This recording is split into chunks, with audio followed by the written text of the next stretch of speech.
असंभव कुछ नहीं होता दोस्त, ये परिकल्पनाएं हैं खाली। और मैं आज तो आपको बहुत ईमानदारी से और 12 साल के तजुर्बे का निचोड़ निकाल के बता सकता हूं कि इस दुनिया में असंभव नाम का कोई शब्द होता ही नहीं है।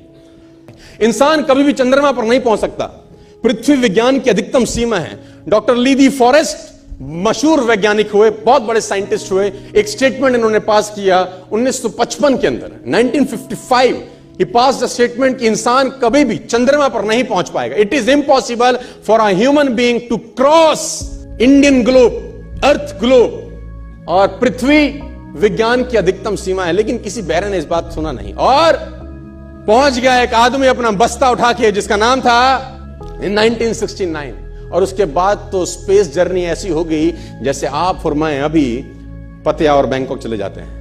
लॉर्ड केल्विन बहुत बड़े साइंटिस्ट हुए, उनका स्टेटमेंट आया कि सिर्फ पक्षी उड़ान भर सकते हैं, हवा से भारी मशीन का उड़ान भरना असंभव है। इट इज इम्पॉसिबल कि हवा से कुछ भी भारा हो और वो उड़ सके, क्योंकि ग्रेविटी उसको गिरा देगा। लेकिन तमाचा मारा इन लोगों ने, तमाचा मारा और लिख के दिया कि हमने साइकिल के स्पेयर पार्ट से इंसानों को पक्षी बना दिया, साइकिल के स्पेयर पार्ट से इंसानों को पक्षी बना दिया। 16 साल लगे राइट ब्रदर्स को जहाज का निर्माण करने में, लेकिन इन लोगों ने उसकी बात नहीं सुनी कि जो कहते थे कि वायु का सिद्धांत तुम्हारे विपरीत है।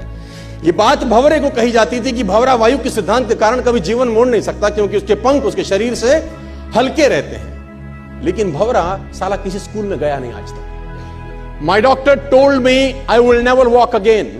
मेरे डॉक्टर ने मुझे कहा कि तुम कभी चल नहीं सकोगी। My doctor told me you will never walk again.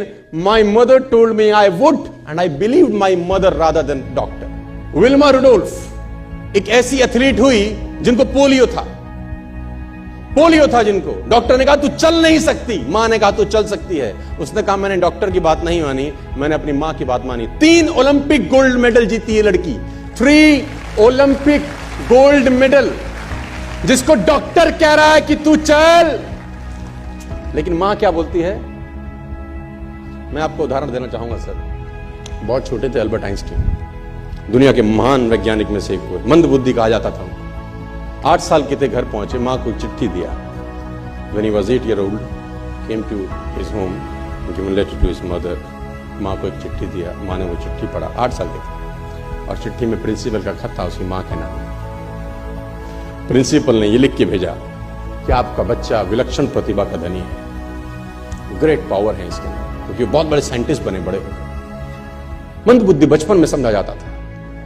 आपका बच्चा विलक्षण प्रतिभा का धनी है, इसके अंदर असीम संभावनाएं हैं। तो हमारा स्कूल, हमारी मैनेजमेंट, हमारी फैकल्टी, हमारा टीचर इस लायक नहीं है कि हम आपके बच्चे को अच्छी शिक्षा दे सकें। तो it's better for you to take care of your सन।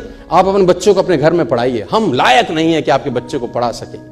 और उसकी मां ने पढ़ते पढ़ते आंखों में आंसू ले आई और उसने बच्चे को कहा कल से तू स्कूल नहीं जाएगा, मैं तेरी परवरिश घर पे करूंगी, क्योंकि तेरा टीचर तुझे इस लायक नहीं समझता। मतलब वो अपने आप को इस लायक नहीं समझते। बच्चा खुश हुआ, मोटिवेट हो गया और लग गया। उसकी मां का निधन हो गया, वो अल्बर्ट आइंस्टीन बहुत बड़े साइंटिस्ट हो गए।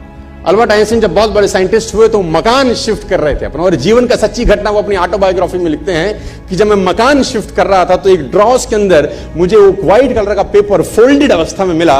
मुझे समझ नहीं था कि क्या है। मैंने उसको फोल्डिंग अवस्था से मिट्टी को हटा के जब खोला तो वो उस टीचर का लेटर था जो बहुत साल पहले टीचर ने मेरे हाथ में दिया था और मैंने अपनी मां के हाथ में रखा था। अब वो बड़ी उत्सुकता के साथ उस खत को पढ़ने लगे। जैसे उन्होंने खत पढ़ना शुरू किया और वो जार जार होकर रोए।